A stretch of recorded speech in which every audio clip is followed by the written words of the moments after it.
Toma Satkamaya, Tamasoma Jyotirgamaya, Mrityorma Amritam Gamaya, Aviravir Maheti, Rudrayate Dakshinam Mukham, Te Namam Pahi Nityam.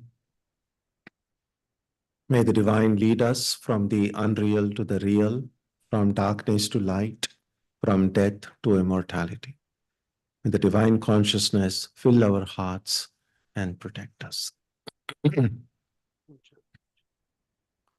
So yesterday we saw some key ideas connected with the path of bhakti. And now we'll try to see these 9 forms of devotion called Navadha Bhakti.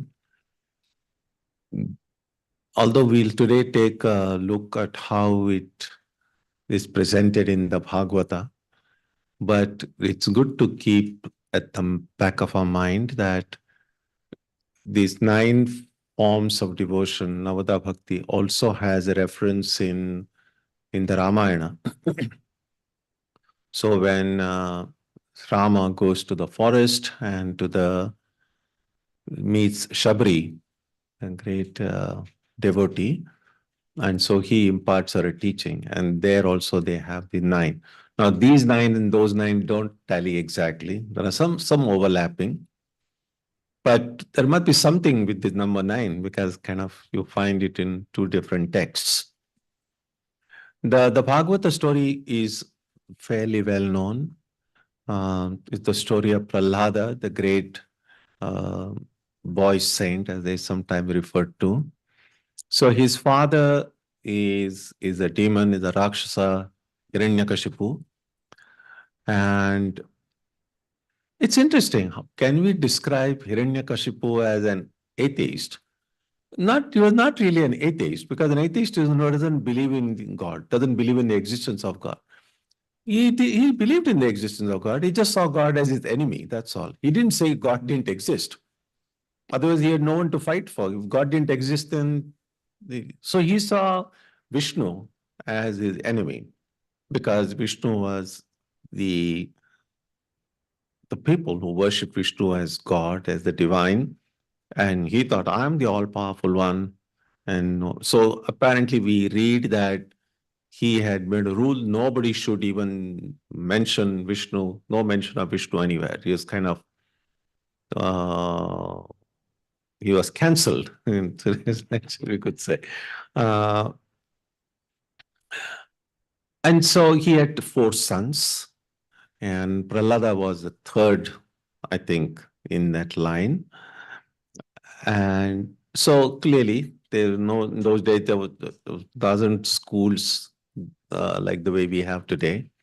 So he had tutors come and teach.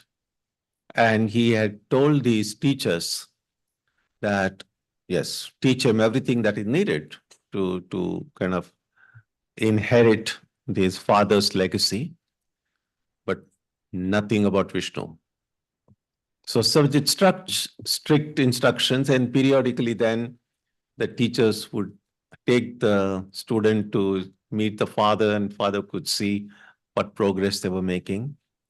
So we read that at one point he took the teacher, 2 of them, they took this Prahlada, and Prahlada goes to meet his father. Although the father was a big Rakshasa, still for the boy, he's his father. And so he just goes and respectfully bows down at his feet. And the father lovingly welcomes him and says, tell me what you have learned. And then this little boy, he starts speaking about the glory of Vishnu, how wonderful Vishnu is, etc.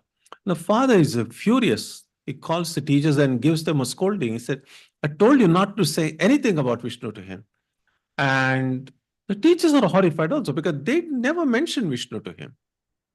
And so anyway, they just take the boy back to his classes and ask him, like, how did you learn about Vishnu? We never taught you this. And then he says, well, it's just through grace that Lord himself gave. And then the teachers, of course, they took us. In those days, it was possible that kind of punishment. Nowadays, you can't, I think the teachers can't go anywhere near the students to do all that. I remember when I was a student, I studied in a Jesuit school back in India. It was quite deadly. So we had one of the one of the teachers. He used to come to hold students by these sideburns here and kind of lift them up. I mean, that would be unthinkable in today's environment. Fortunately, it was never done to me. I was a fairly good student, as you may imagine. Um, so the teachers threatened and scolded the boy, never again, from whichever source you might have heard about Vishnu, never again think about it, talk about it, just pay attention to the lessons we give you. And so they continue the lessons. And again, after a few weeks or months, the boy is taken back to meet his father. And then the father asks, what have you learning? What have you been learning? And then that is the time he mentions about these 9 forms of bhakti. He says, all the education that I'm receiving from these people is good, but the best education, the greatest education is to get these 9 forms of having bhakti for God. And so that's the verse which is very often quoted. It's in the 7th book, 5th section, verses 23 and 24 in Bhagavata. So this is how it goes. Shravanam kirtanam Vishnoho smaranam padasevanam archanam vandanam dasyam sakhyam atma nivedanam iti pumsarpita Vishno bhaktischai navalakshana kriyate bhagavatyadha tanmanye adhitam uttamam. So it ends by saying these are the 9 forms of devotion. If one practices these, it would be, I feel, the highest education.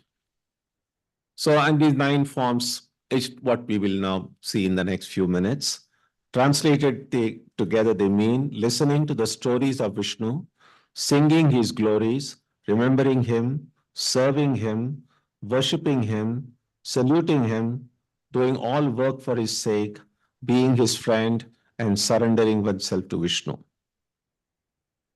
Now, of course, Prahlada was as a devotee of Vishnu, and so all these are directed toward Vishnu.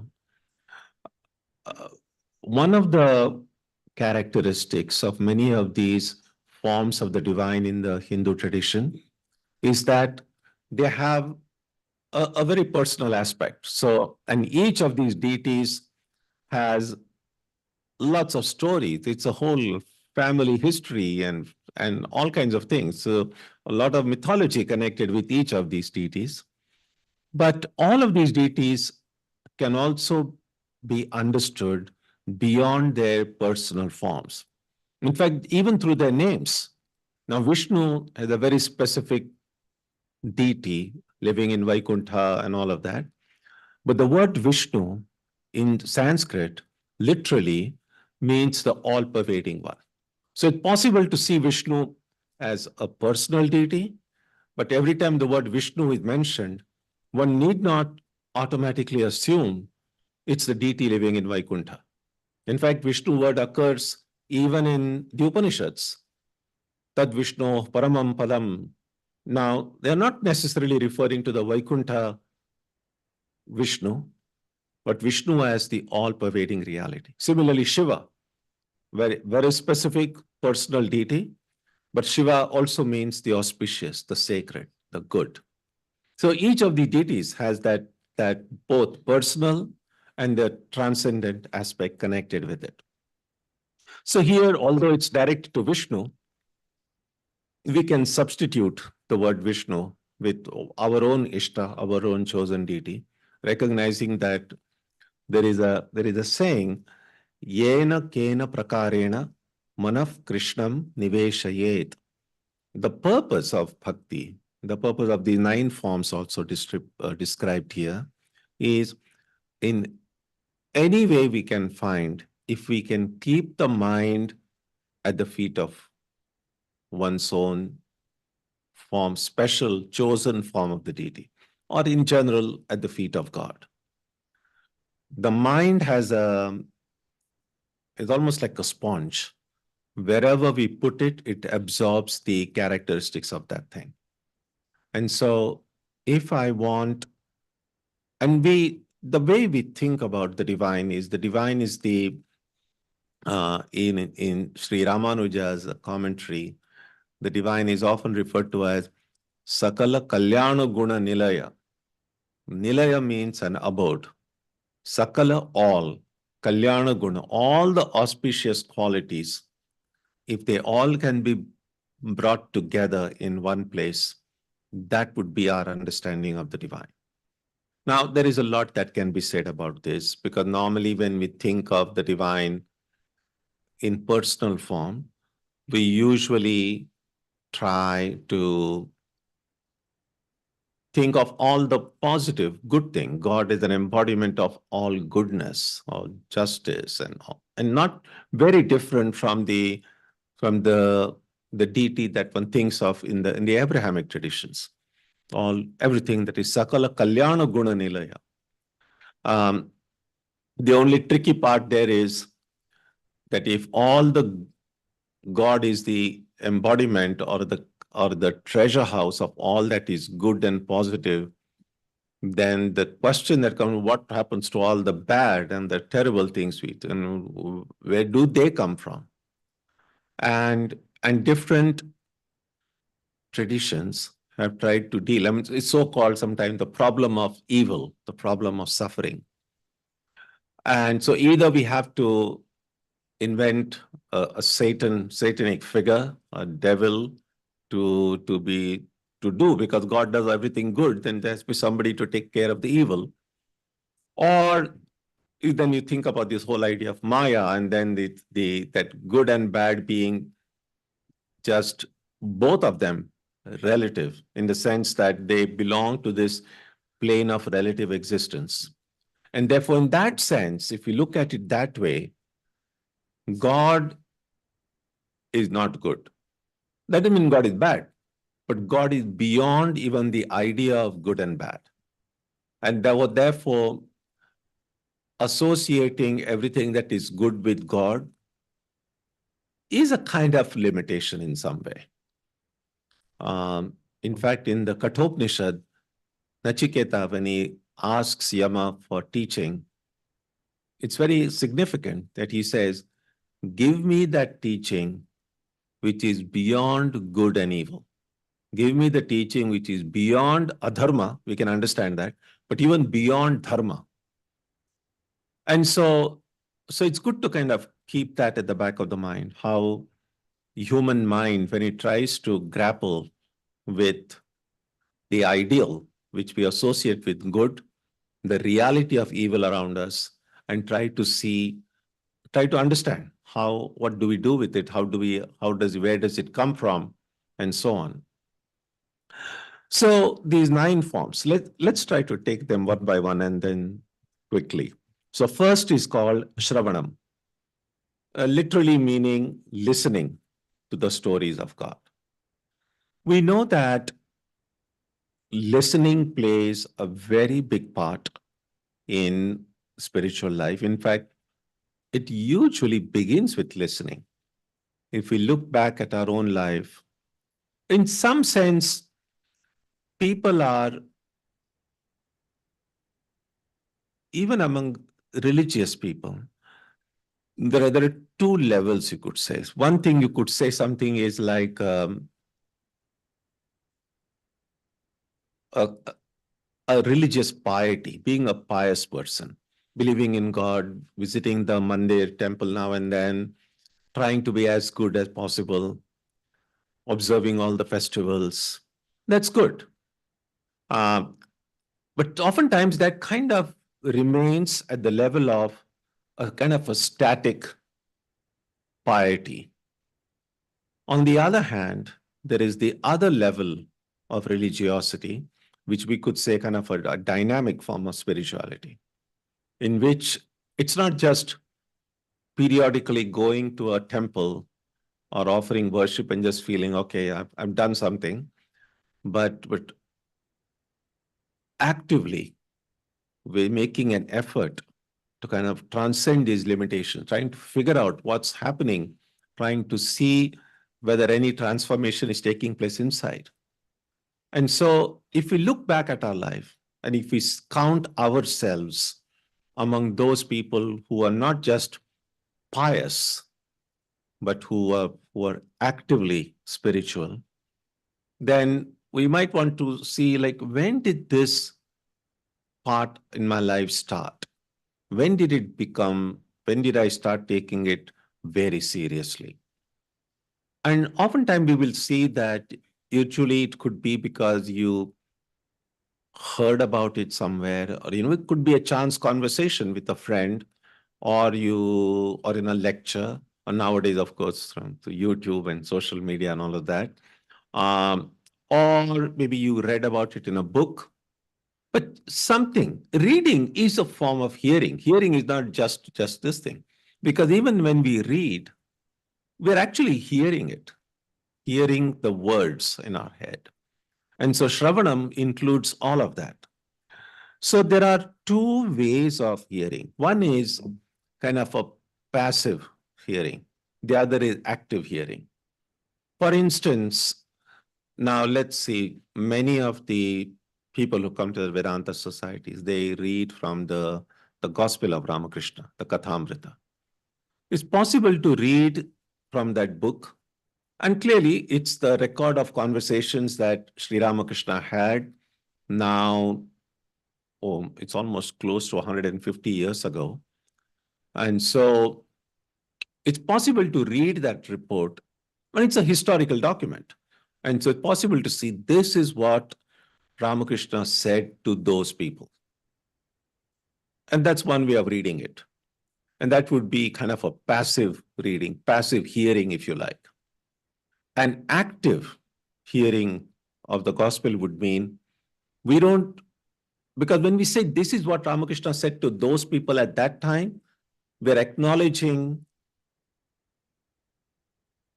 the spatial gap. So he said that in Calcutta, which is on the other side of the globe. He said that 100 years ago. So we are separated from that event, from that happening by space and by time. Now, active listening, active reading would mean we try to break that barrier of space and time. So instead of saying this is what he said to them, when you read in the gospel, Ramakrishna is sitting in his room, and there are a bunch of names often mentioned. Sitting in the room are Narendra, Rakhal, Bhavanath, and etc. And if you are creative enough, you can add your own name there and say, well, I'm sitting there with them. And so every word that Ramakrishna is speaking, he's not speaking it to them. He's speaking to me because I'm now there. I'm sitting in that room. So at one stroke, we have overcome this barrier of space and time. And we will see that it seems to be a very minor change in our perception, which makes a big difference, because then every word that he speaks, he's saying that to me. And so that's when does study become swadhyaya? There's the word swa there, not simply reading, not simply adhyayanam, but swadhyaya means that everything that we read be applied to our own life situation. Now, any kind of a teaching, we could say at least there are two forms of teaching. One is the teaching that we receive one-on-one. The other is a teaching that is received in a group setting. Now, in a group setting, there is a lot that we all share in common. But there is a lot that every one of us is also unique. Every one of us has a different life story. No two amongst us are exactly identical. And yet, the teaching being given and received is the same for a big group. And so it's not enough to simply, because by necessity, a group teaching will have a generic form of teaching, or it would be emphasized on the principles. But the active part in that listening would be to kind of receive those principles and then apply to one's own specific life situation. And that will vary. That application will change because our own life story is different. So how we connect it with our life, that is where the swa part comes in Swadhyaya.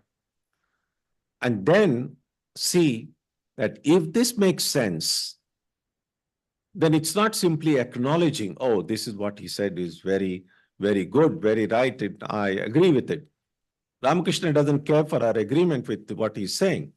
If I agree with it, if it has the ring of truth, then it's not enough to just say, okay, that's fine. I feel uplifted. It's wonderful. I've done my reading for today, and then I can go about my day-to-day work. But what do I do after that reading? Is it influenced in some way by what I read? And that influence can come only if I directly apply that teaching to my life and say, if this is true, and this if is important, we don't have to believe anything blindly. But if it rings true, then it must be something that we can practice. So transforming abstract principles into actually practicable things in daily life, that's the active part. And we can ask just very clear question. What Ramakrishna is saying here, or whichever book, what Krishna is saying, if you're reading the Gita, whatever book you are reading, and if it makes sense, you say, when I wake up tomorrow morning, how can I put this into practice? So that would be an active form of Shravanam. Because a passive thing can come and go. People listen to hundreds of lectures. Doesn't necessarily mean it's going to change us. But active listening, active reading has the potential to change us. And so that is the first form of this among the 9 forms of Bhakti, Shravanam. Actively listening, actively reading, putting ourselves. And this idea kind of became more imprinted on my mind a few years ago when I visited Italy and was kind of seeing some of the really amazing churches they have there. And I had a walking tour with a guide and was taking to some of these important places and describing all these paintings and in the different churches. And clearly, when you have these big paintings, now you can appreciate the artist who has done it, but clearly, just from a practical standpoint, it needs money to kind of get all this thing done. So somebody has paid for those paintings. And usually it would some wealthy donors who sponsored a certain painting to be put up there. And clearly, if you do something for a place of worship, then you get a credits for you doing it, and you might go to heaven if you do that. So clearly, and punya, what in Hindu books they'll say, acquiring punyam. There's one other thing that was fascinating, and this just a casual person may not have noticed, but the guides, they have done the research, so they know. So the guide would oftentimes point out, look at that painting, and usually it will be some incident from the life of Jesus. And then it will be Jesus walking on the road, on a street, and all these people have gathered there. And then among those, the crowd that is gathered around him, there would be this one person, and the guide would say, that's the one who donated for that painting. Now, that person wasn't there at the time of Jesus. But because he paid for that painting, he had asked that painter, said, can you put me somewhere in that crowd? Now, it's kind of a vicarious satisfaction, like, well, it's like not like Jesus walked on those roads 2,000 years ago, but I was there. I was, at least in that painting, physically close to him. That's what I mean. That's the kind of what we would ideally do when you're reading books of Holy Mother, Sharda Devi, Swami Vivekananda is giving all these lectures.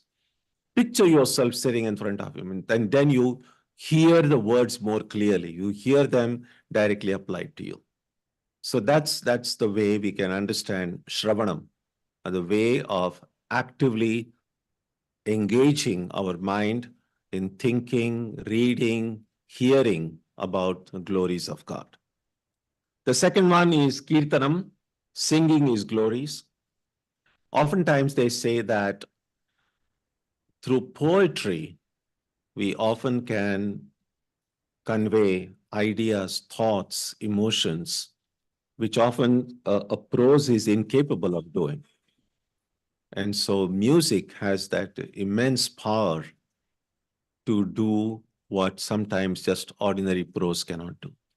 And therefore, we know that in the tradition, there are many of these great saints who are musician saints. Many of the songs that Ramakrishna sang were these great musicians and saints. Ram Prasad, Kamalakanta, many of these songs we read in the gospel. In the south, there is Purandaradasa and Tyagaraja, and many in different places. We see, I'm sure there are many other saints in other tradition as well. I'm not so familiar with their names. But so it's not something very specifically Hindu about it. The idea of expressing one's love for the divine in one form or another has found an expression throughout history in different religious traditions. And so music, to those who can understand it, we sometimes, not every one of us may be able to sing ourselves, but if we can even appreciate and if someone else is singing and be a part of that, that can be greatly, because that's another way of putting the mind or immersing it in the thought of the divine. And so Kirtanam is an important thing. And that's why clearly many of the Vedanta ashrams, etc., we have the evening Vesper service. So there is 3 hymns. 2 of those hymns were written and put to music by Swamiji himself. And so today, of course, we will also have a lot of music today after the evening. So music, kirtanam, singing or listening and appreciating music is also part of one of the 9 forms of bhakti. It's called kirtanam. The third, smaranam, constant remembrance of the divine. So besides ringing and singing, reading and singing, ringing and singing, we can remember the divine through japa. So constant, the best way to remember the divine always is through the practice of japa. Holy Mother used to say, japat siddhi, that even if you are not able to do anything else, you can just hold on to the name of the Lord. That itself can give us enlightenment. In fact, there are books which say that God's name is even more powerful than God. And of course, in the Ramayana, they say that Hanuman, who jumped across the ocean to go to Sri Lanka, just uttering the name of Rama. If you have seen the TV serial, it's like Jai Sri Ram, and zoom, he just goes across. On the other hand, Rama himself had to build a bridge. You may have heard about the story of whether how much faith Rama had in his own name. You remember that? So it's I don't think it's a kind of an oral tradition. I don't think it's part of any Ramayana itself. So the idea is that I heard this story from one of the very elderly monks of our order, and he said that Rama, so of course they had to build a bridge to go to Sri Lanka. And so all these monkeys of his Vanar Sena, they were taking these huge rocks, like Jai Sri Ram, and putting it on the ocean. And amazing, defying all laws of physics. All these huge rocks were floating on the water. Even Rama was surprised. This is not how it was supposed to be. And but Rama said, how much faith they have in my name. But Rama still was kind of a little skeptical. How could just uttering my name, the stones can float? So he wanted to test it out for himself. He was feeling shy to do it in front of everybody. So he kind of goes to a remote part of the beach and takes a small little stone in his hand and drops it in water. And then Rama himself says, Jai Shri Ram, and puts it in the water. And the stone sinks. And Rama is so crestfallen. He's like, oh, these monkeys have more faith in my name than me. I mean, the only consolation for Rama is, well, thank God I came to a remote part and didn't get embarrassed by in fact doing it to others. But not quite. Hanuman was standing behind, just like these security guards. Who was Rama goes somewhere, he goes there behind him. And so Hanuman has seen it. And then Rama feels kind of a little humiliated. And Rama says, oh, look at this. These people have more power. But Hanuman was always seen, they say in that Tulsidasa's hymn, Buddhimatam Varishtaha. He's a great, a brilliant, wise person, Hanuman. So he tells Rama, no. This is exactly how it was meant to happen. And then he tells Rama, he says, as long as the stone was in your hand, it was safe. No sooner it left your hand, what else could happen, but it has to sink. And of course, that Rama felt a little good after hearing that. So the power of God's name is much, much more. And so japa is the best way. Now, japa, when I say japa is the best way,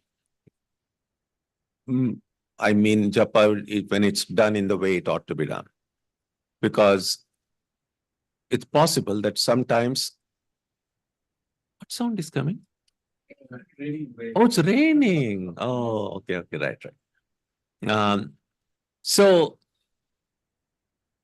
we know that when we try to do something on a daily basis, something becomes a part of our routine, then it tends to get mechanical. And so sometimes doing japa can become mechanical also. Because essentially, you're just repeating the same mantra, trying to do the same thing day after day after day, and sometimes seeing nothing much is changing. And so some people, a few people kind of just say, oh, it doesn't work. And many people try to continue doing that out of a sense of duty, like, oh, now that I have committed myself to it. The best part is sometimes people, after they receive a mantra, one of the first question is, what is the minimum I have to do? I mean, that itself is like a red signal actually. It's like, what? Minimum? So it's like, becomes like among the many chores I have on a daily basis, it's like one more added thing to do. So yes, japa, the immense power in the practice, but doing it mechanically may not be much helpful. It's doing some good. It's doing some good because at least I'm sitting in one place and repeating God's name. And even if I'm doing it mechanically, at that same time, I could be going out and doing some damage to myself or to somebody else. At least that I'm not doing. So at least that's the benefit, the kind of the least benefit of just sitting and not doing anything harmful. But if I repeat the mantra in the way the Guru has taught us, the way we have been taught by our teachers, with full attention, then it can be immensely life transforming. And that is what this Smaranam is. The important thing in Smaranam is, again, clearly, not all of us are doing japa all 24 hours of the day. It's neither possible nor is practicable. Every one of us has a lot of other things to do. So how do we continue remembering the divine when we are not specifically sitting and doing japa?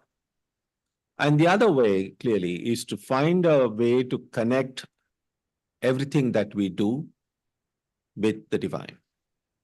And that is the power of creative imagination. It can be helpful.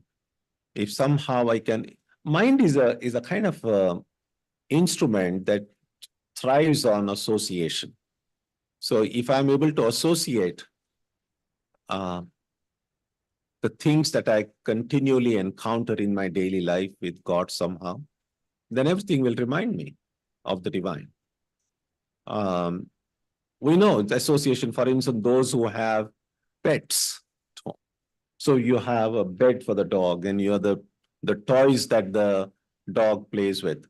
And sometimes even if the dog is not around, or maybe the dog or the cat is not there around, but just the association, you find out some of the things you see where the dog or the cat used to sit and think, you say, oh, I'm reminded of that. So if we can find the things that we deal with on a daily basis and associate it with our Ishta, with the divine, then even when you are not sitting and repeating the mantra, we'll still be reminded. That's this Smaranam, the power of Smaranam. And so, I mean, really, there are hundreds of things and people we deal with on a daily basis. We can try to individually connect them with the divine if you want, which is quite a lot of work, not impossible, but one can do it. But a shortcut to that would be, it's I who am dealing with all these different things. If I connect my I with the divine, then everything that this I deals with will all automatically get connected with the divine. And that's the distinction that Sri Ramakrishna often refers to. He calls it the ripe I and the unripe I. So the sense of ego, the I we already have, and this I gets connected with everything. I get connected with, clearly, with our family, with our friends, with our interests, with our hobbies, all kinds of things this I is connected with.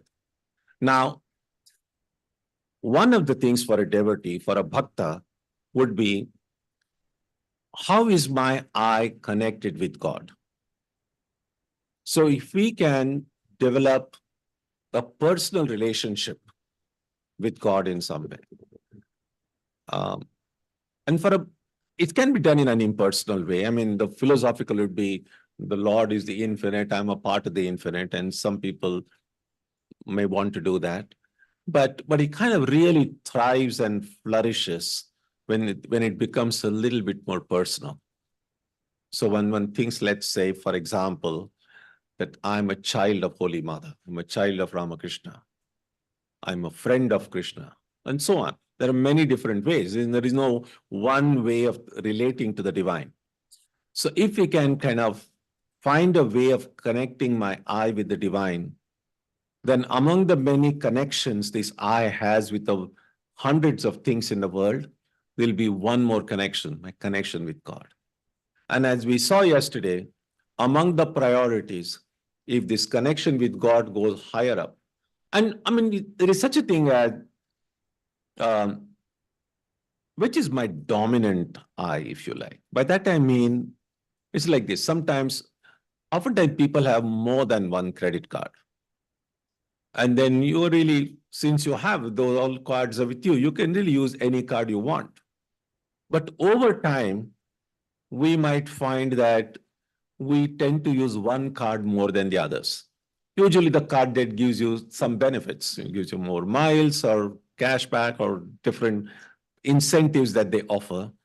And so we then tend to use one card more than the other. So among all the credit cards you might have, one will be like a dominant card. It gets used more often. So similarly, we have this sense of I. Now, we switch between this I oftentimes very effortlessly, almost unconsciously. For instance, in a family setting, so sometimes there could be 2-3 generations living under the same roof. So it's possible that, let's say, a person goes to where his father or mother is in the at home, and speaks with them. So when this person is speaking with his mother or father, then this man is like, I'm the son. So his identity as the son comes to the top, and then the way you address, the way you speak, etc., is appropriate to how a son would speak with his parents. Now, immediately, just a minute after that, this son's child comes and meets him and says, Daddy, Daddy. So then this son then looks at his baby, and immediately his identity as a son now gets changed to a father. And then he speaks with his own little baby as a father would speak with the child. So we have all these multiple identities, which we oftentimes effortlessly switch. If you are a sports fan and if you are going to attend a game, you are with other fans, you'll relate with them.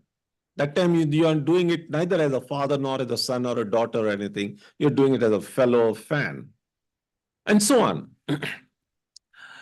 And then if you go to a place of worship, go to a Vedanta ashram or center somewhere, or then you have these other fellow devotees or members, and then you relate with them as fellow devotees. So again, a devotee identity comes up on the top. So we will see that depending on in which circles we move more, which thoughts we keep in our mind more, a certain identity will be used more often than the other identities. Just like the certain credit card will be used more often than some. So we have to see which is my dominant identity. So it could be that someone is a bhakta, but someone is also a big political junkie. So it's also like elections are coming and who's going to win and what's the polls are saying. So maybe at least until November, this person will be primarily like, I'm a Democrat or I'm a Republican. And simultaneously, the person may be a bhakta, but spending a longer time in the day thinking as a political person than as a bhakta. But the more our spirituality deepens, we might discover that our identity as a spiritual seeker, identity as a bhakta, will be used more and more in our dealings. And sometimes it can be so dominant that even when we are not necessarily at a place of worship, not necessarily doing something which is kind of very like, sometimes clearly when we are meditating, when you are praying, of course, that a bhakta identity will come up. But let's say even when you go shopping, but still, you're not just, who is shopping? Even at that time, you think, I'm a devotee, I'm a child of Holy Mother shopping. So even when we are kind of apparently doing secular activities, can my spiritual identity be still uppermost? And that is the time then this wall that is created between secular and spiritual kind of begins to disappear.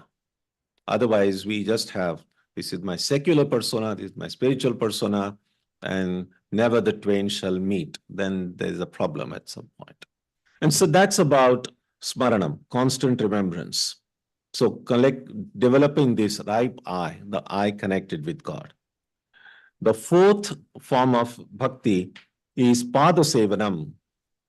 And literally it means washing the Lord's feet or serving the Lord's feet, sometimes massaging the Lord's feet. Now, it's very customary in most Eastern traditions to show respect and reverence by touching the feet. It is done to the people we revere, we respect, and we also do it in the temple, in the shrines. And so sometimes, of course, if you go to the big temples, there is no direct access to the deity itself. But even from a distance, when people bow down or do pranam, mentally they imagine they're touching the feet of the divine. And so padasevanam, so if we want to, and clearly if we go towards the Lord's feet, then we are also going to find other devotees who are also there at the Lord's feet. And so padasevanam can also be understood as not only serving the Lord, but also serving the other devotees of the Lord. Because oftentimes in the beginning, before we have darshan of God himself, we meet the other devotees who are struggling like us, who are seeking to meet the divine.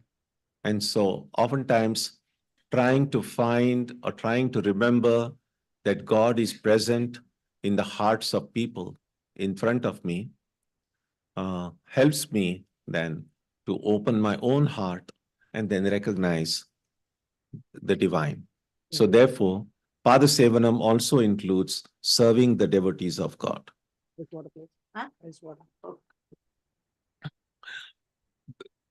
Although we spoke about God with form, and clearly our Ishtavi has a specific form. But even when our own chosen form of the deity has some form, it's also good to keep at the back of the mind that every form of the divine, every form in the world is a form of God, because God is present is in the heart of all. And therefore, a kind of a sense of mutual respect is an absolute necessity. And that's why if someone feels or claims that they are devotees, that they are bhaktas, but harbor a lot of animosity or hatred or anger, then there is something lacking in that devotion. Because if we truly, as we read and believe that God is omnipresent, God is present everywhere, then God is as much present in my own heart as in the heart of the person in front of me. Okay. And so by hating others, by condemning others, I'm really not just condemning them, but I'm also condemning the presence of the divine in their heart. And so if we remember that, then a sense of respect it's a natural outcome of that. And that respect must come not as a form of strategy, but it must come genuinely. And that's an important part of Pada Sevanam. Now, respect, just kind of course, something very obvious. Yes, we know the story about the Swami, Sri Ramakrishna used to tell the story about the mad elephant which was running around, and then this the mahout sitting on top of that, telling us, get out of the way, this elephant is like going berserk and so on. And there is this one person says, well, God is present even inside the elephant, and stands in the middle of the road, and the elephant comes, of course, picks him up and throws him, and he's got injured and so on. And then someone asked the person, why didn't you run away? Didn't you see that mad elephant kind of going? He said, I figured there's God even in the elephant. And then Ramakrishna said, but then when he narrating the story, then the other people said, but the person who was sitting on top of the elephant, telling everyone, get out of the way, God was present even in that person. Why wouldn't you listen to that God? So the idea is that, yes, God is present in the hearts of all. That's true. But on the relative plane, we still need to recognize the difference between the God in a mad elephant and a God in the person who's trying to protect us. God is present in a tiger or a lion.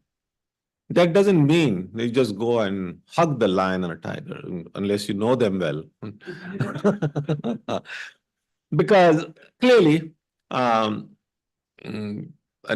lion might have a different way of showing their affection for you.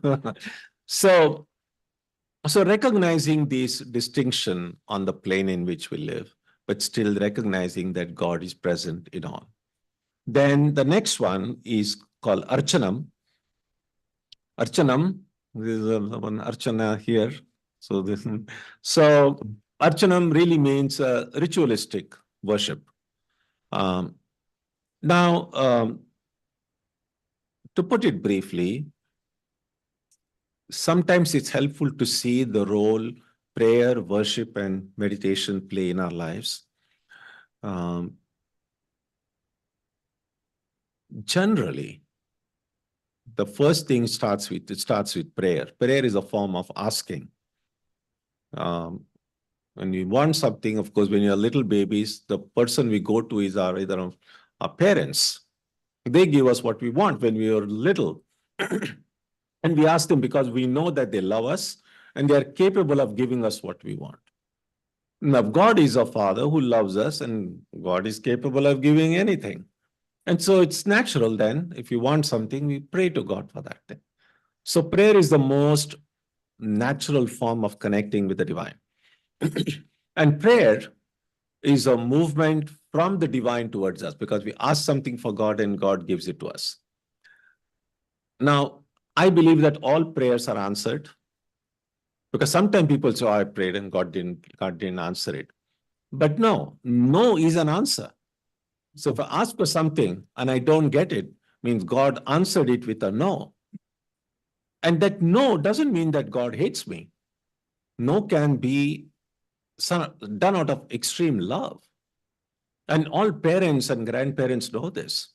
When children come asking for something, and if parents say no, that's not because they don't like the child, but because they feel that no, this is not the right time. This is not good for you.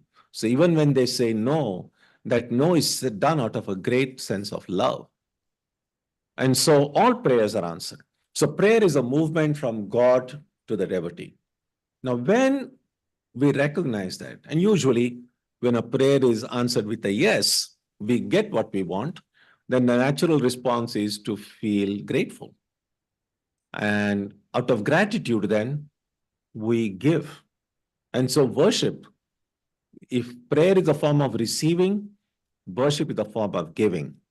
And that's why we find the ritualistic worship that's done, we give flowers, fruits, incense, light, all these different things, objects that are given.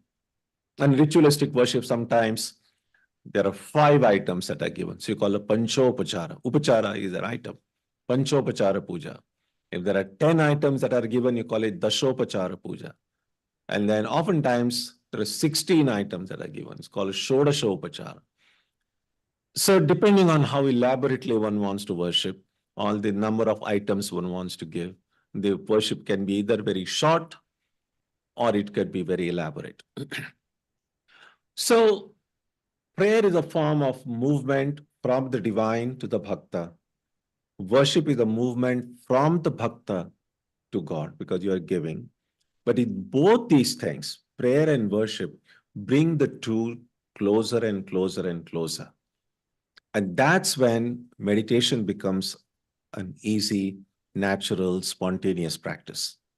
Now, today, meditation has kind of become such a buzzword. Everyone wants to meditate. But once we start meditating, we recognize the difficulties involved. I mean, when you read about it, oh, I'm going to get meditate, immediate samadhi, by day after tomorrow, nirvikalpa samadhi, and by the end of the week, I'm a jivan mukta. It just seems, it's not impossible, but when we actually start doing it, we recognize how tough it is. And one way that the practice can be smoothened, if we have prepared ourselves well,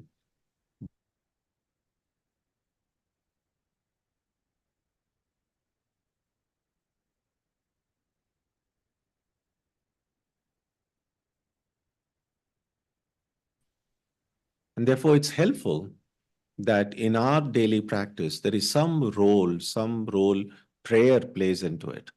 There is some role worship. If we cannot do an external worship, at least worship mentally. A mental worship is not in any way less effective than external worship. But it's important, because sometimes there is a tendency to think, oh, prayer and puja, kind of, they're all kindergartens, or it's like for children. Well, I'm just going to sit and meditate. It's easy to say that, but we know, and Swami Vivekananda once said, if by worshipping images, if one can become a Ramakrishna Paramhamsa, then I am ready to worship 1,000 images. Now, Sri Ramakrishna, he was doing ritualistic worship. So we can never underestimate or overestimate the power of worship. I sometimes get confused in that usage. Now, we can never underestimate, right? We can never underestimate the power of worship. One other thing also to remember is when worship is done in a proper way, it gives immense power. That's not often recognized. And for a successful practice of japa and meditation, we need power. Because to the mind, it's like if your dog is like wanting to run away, to hold that dog, you need power. And a mind which is like crazy, like going boom, boom, boom, boom, here and there. To hold the mind in one place, we need power. From where is that power going to come? The power that comes by going to a gym is not going to help. It's good. I mean, go to a gym by all means. But for meditation, we need an inner power, inner strength. And that inner strength can come only from a life based on certain values, certain principles, moral life, ethical life, a life which is strengthened by the practice of prayer, worship. That's what gives that power. And then it becomes so much easier then to hold the mind, to stabilize the mind, to keep it focused on the divine. And so sometimes people kind of oversimplify spirituality, saying, oh, what is spiritual? Be good, do good, be honest. No. I mean, you have to be good, you have to be honest and all of that. But that itself is not spirituality. That is just being an honest person. That is being an ethical person, which is good. So one of the mistakes that sometimes people make is to think if someone is an atheist or an agnostic, that person is like immoral. Not necessarily. Possible to be very moral, very ethical, and yet have nothing to do with religion, which is fine. So morality and spirituality can be distinguished. It's possible to be moral without being spiritual. But the reverse is not true. One cannot say, oh, I'm very spiritual. I don't care much for morality. That doesn't work. So genuine spirituality, the edifice of spirituality can be built only on a strong moral foundation. So first, even before being spiritual, we have to be moral, because lack of morality, lack of dharma, that is where it's like you want to accumulate water in a reservoir, but it has several holes, which all that water is going away, then you're never going to accumulate water. So whatever power that we get by living a life not based on certain values and principles, all that energy, that power is getting dissipated. And of course, if it's getting dissipated, then I'll have no power to hold the mind an object of meditation. Meditation will never succeed. And therefore, the practice of dharma, the practice of values is absolutely important. But never mistaking that holding on to dharma alone is the same as spirituality. And that's why when Nachiketa asked Yama for a teaching, he said, teach me that truth, which is not only beyond adharma, but beyond dharma as well. So the ultimate truth transcends. But we first need to be good and leave aside everything that is negative in order to transcend that good also. The sixth form of bhakti is called vandanam, constantly saluting the divine. And we can start with feeling the presence of God at least in one place. And usually that could be with your own personal shrine you have at home, or when you go to a temple. And we know that it's easier to feel the presence of God in a place of worship than if you go to a mall. And so, which is okay, we see the differences, but let's begin by trying to see whether we feel the presence of God at least in one place. Because if I feel it in one place, then there is a chance that I might feel it in a second place or a third place. But we can't say, I want to see God everywhere, but I'm not really seeing God anywhere. Then we must start seeing God somewhere first. before we start kind of expand that idea. And of course, the best place, if we want to look at God internally, is our own heart. The God is everywhere, but as Sri Ramakrishna says, it's easier to feel the presence of God in our own heart. So as I spoke about respect before, so remembering the presence of God in the heart, you see, it's so interconnected. It's easier for us to see other people as human beings because it's easier for us to see ourselves as a human being. How we see others is connected with how we see ourselves. We speak about, oh, all God being a father, a mother, we are all children of God. But every time see people, your mind doesn't immediately clink and say, that's a child of God, that's a child of God. It doesn't come naturally. It doesn't come naturally because I don't see myself as a child of God all the time. So how we see ourselves, when I begin to see myself as a child of God, then I'll begin to see everyone as children of God. And therefore, before we try to reform the world and change the world, we really need to change ourselves. And that's the idea here.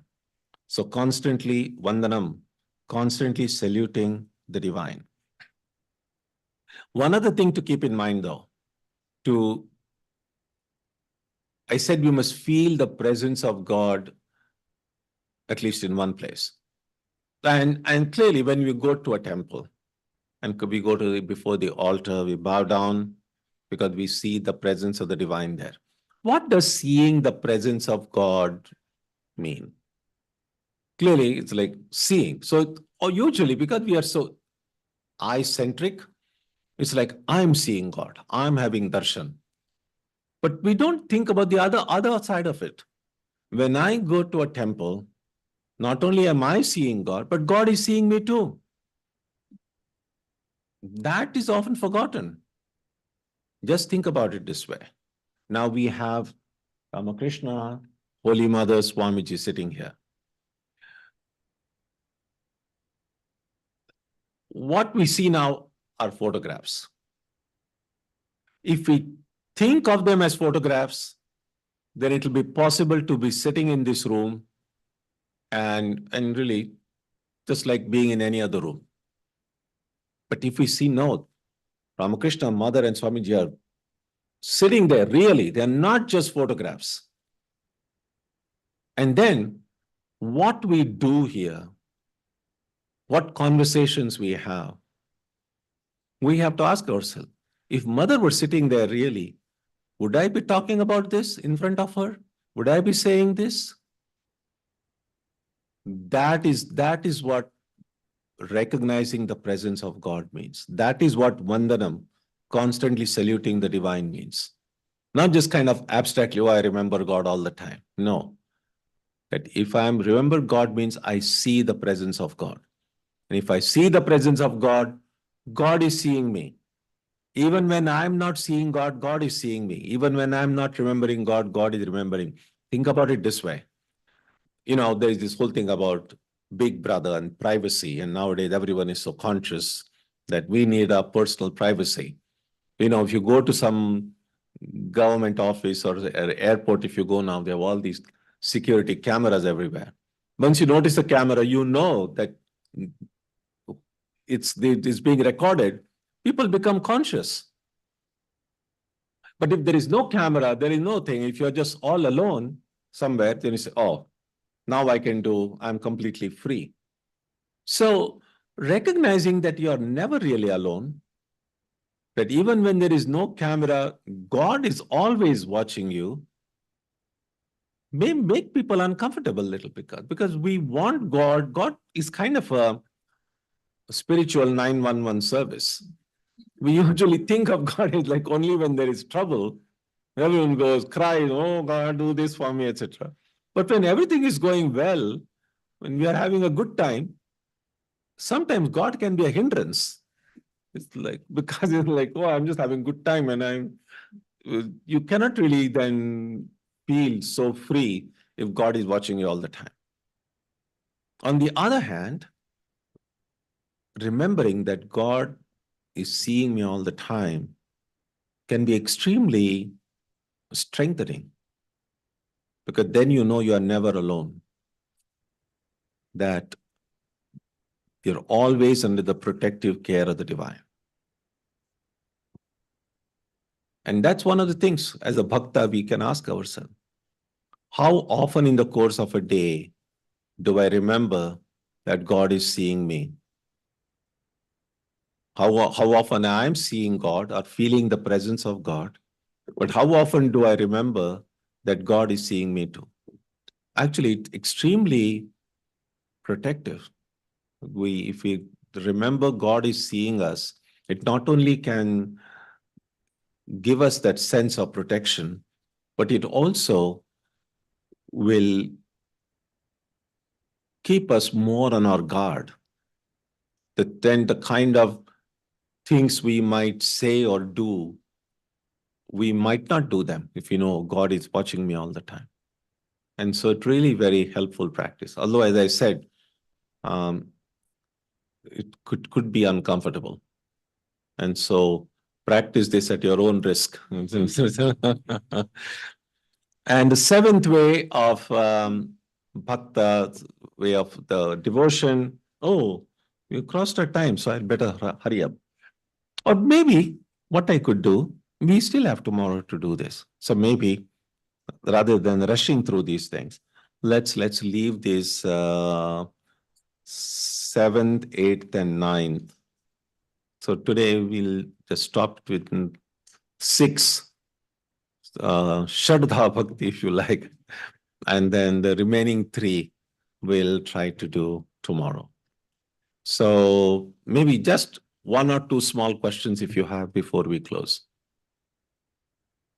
You ask any question, I'll give a small answer. Yes. Something you could elaborate a little more on this idea of when we're happy and just enjoying our time, that God can sometimes feel like a hindrance or like, oh, I have to do it as an obligation, like prayer, and how to overcome that. Like, how do we long for God even when we're just happy and enjoying whatever we're enjoying. Yeah, I mean, it's like this. If we are, it's like children are playing and having fun. And if a parent comes inside the room. And sometimes the children could be annoyed and say, no, mom, go. We are just having fun. But it's like if the way we are having fun would be something our parents may not like, then of course we are going to be uncomfortable. We wouldn't want them there. But otherwise, every parent wants their children to have fun. Nobody wants their children to be miserable. And so if you're having fun, and it's not anything that the parents just think. So I think it's fine. So long as I don't think God is against us having fun. It's about how we are having it and what we are doing to get that fun. Because not every fun is in the long run fun. Something could be very enjoyable in the beginning and turn very sour and pain giving afterwards. And yeah, so that's the tricky part. And yeah, so that's the thing. Yeah. Yeah. Just to follow to that question, and it's very liberating to hear what you said. But another guilt comes like in the moment when you're enjoying whatever that you're doing and realize later on that you were not quite connected. You sort of forgot in that moment. And Yeah. Well, I mean, ideally, whatever we are saying or doing, if it cannot be connected with God at all, then we probably shouldn't be saying or doing it. Or we should have creative ways of connecting in some way. But if we cannot do it, then we shouldn't be doing it. That would be one way. Yeah. All right. So we will stop here today and we'll continue